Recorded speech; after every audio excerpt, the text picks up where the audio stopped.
ప్రస్తుతం ఉన్న యాక్టర్స్ లలో 0% నెగిటివిటీ 0% ఎక్స్పోజింగ్ చేయని హీరోయిన్ గా 10 years నుంచి ఇండస్ట్రీలో రన్ అవుతున్న lady power star Sai Pallavi real life story. నా గురించి ఎవరికి తెలియని సీక్రెట్స్ కూడా చెప్తాను, కంప్లీట్ వీడియో చూడండి. ప్రస్తుతం తండేల్ మూవీ సక్సెస్ ను సాయి పల్లవి గారు, నాగ చైతన్య గారు బాగా ఎంజాయ్ చేస్తున్నారు. సినిమా ఎంతమంది చూసారు? సినిమా ఎలా ఉందో కామెంట్ చేయండి. 1992 మే 9న తమిళనాడులో ఊటీకి దగ్గరలో ఉన్న కొత్తగిరి అనే గ్రామంలో రాధామణి, చింతామణి అనే దంపతులకు సాయి పల్లవి గారు జన్మించారు. సాయి పల్లవి గారికి ఒక చెల్లెలు కూడా ఉంది. వీళ్ళిద్దరు కమల పిల్లలు. సాయి పల్లవి గారి అమ్మగారు పుట్టపర్తి సాయిబాబా గారి భక్తురాలు. వీళ్ళ నామకరణం కూడా బాబా గారు చేశారు. వీళ్ళ తండ్రి గారు కస్టమ్స్ అధికారిగా పనిచేస్తున్నారు. సాయి పల్లవి గారు బలగా అనే లిపిలేని మతానికి చెందినవారు. సాయి పల్లవి గారు నెమలిలాగా నాట్యం చేస్తుందని మన అందరికీ తెలుసు, కానీ తను ఎక్కడా ట్రైనింగ్ తీసుకోలేదు. పుట్టుకతో పునికి తెచ్చుకున్నట్టు చిన్నప్పటి నుంచి టీవీ షోస్ చూస్తూ డాన్స్ నేర్చుకుంది. ప్రస్తుతం స్టార్ హీరోస్ కూడా తన డాన్స్ తో చెమటలు పట్టిస్తుంది. తమిళనాడు కోయంబత్తూరులోనే తన పాఠశాల విద్యను అభ్యసించారు. తను 7th క్లాస్ చదువుతున్నప్పుడు ఒక అబ్బాయికి లవ్ లెటర్ రాశానని తన ఫస్ట్ లవ్ స్టోరీని షేర్ చేసుకున్నారు. రియల్ లైఫ్ లో అంటే నేను ఒక్కసారి రాశాను ఒక అబ్బాయికి. అది ఏదో చిన్నప్పుడు 7th స్టాండర్డ్ అనుకుంటా. దొరికిపోయాను. మమ్మీ డాడీ మంచిగా. పల్లవి గారు చిన్నప్పటి నుంచి ఎలాంటి భయం లేకుండా అద్భుతంగా డాన్స్ పర్ఫార్మెన్స్ చేసేది. తన పర్ఫార్మెన్స్ నచ్చి ఒక డైరెక్టర్ కంగనా హీరోయిన్ గా నటించిన ధూమ్ ధామ్ అనే సినిమాలో చిన్న రోల్ కి అవకాశం ఇచ్చాడు. తర్వాత కస్తూరిమాన్ అనే చిత్రంలో మీరా జాస్మిన్ క్లాస్మేట్ గా అవకాశం లభించింది. సాయి పల్లవి గారు D4 సీజన్ లో కంటెస్టెంట్ గా పర్ఫార్మెన్స్ చేశారు.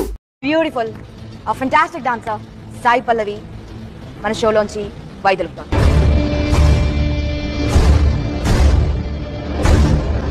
తను కప్పు గెలవకపోయినా తన డాన్స్ తో చాలా మంది మనసును గెలుచుకుంది. తరువాత ఇంటర్ కంప్లీట్ అవ్వగానే తన మెడికల్ స్టడీస్ కోసం జార్జియా వెళ్లారు. తన మొదటి హీరోయిన్ అవకాశం MBBS 4th year లో ఉన్నప్పుడు ఆల్ఫోజ్ అనే డైరెక్టర్ ప్రేమం అనే సినిమాలో అవకాశం ఇచ్చాడు. ఈ సినిమా సూపర్ హిట్ గా నిలిచింది. పల్లవి గారికి ఉత్తమ నటిగా ఫిలింఫేర్ అవార్డు కూడా వచ్చింది. ఇదే సినిమాను తెలుగులో మన నాగ చైతన్య గారు రీమేక్ చేశారు. తన MBBS పూర్తి చేసుకుని కార్డియాలజిస్ట్ గా పట్టా పొందారు. వరుస సినిమా అవకాశాలు రావడంతో సినిమాలపై శ్రద్ధ పెట్టారు. దుక్లర్ తో నటించిన సినిమా కూడా తమిళ్లో తెలుగులో మంచి విజయాన్ని సాధించింది. 2017లో ఫిదా సినిమాలో వరుణ్ తేజ్ తో కలిసి నటించింది. ఈ సినిమాలో తెలంగాణ యాసలో మాట్లాడి అందరినీ ఫిదా చేసింది.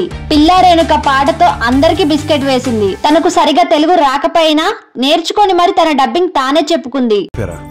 అమ్మాయిలు కాదు, అమ్మాయి భానుమతి ఒక్కటే పీస్, 2 కులాలు 2 మతాలు, హైబ్రిడ్ పిల్ల. అగ్రికల్చర్ భాష. MCAలో నిజమైన మిడిల్ క్లాస్ అమ్మాయిలాగా అందరిని మెప్పించింది.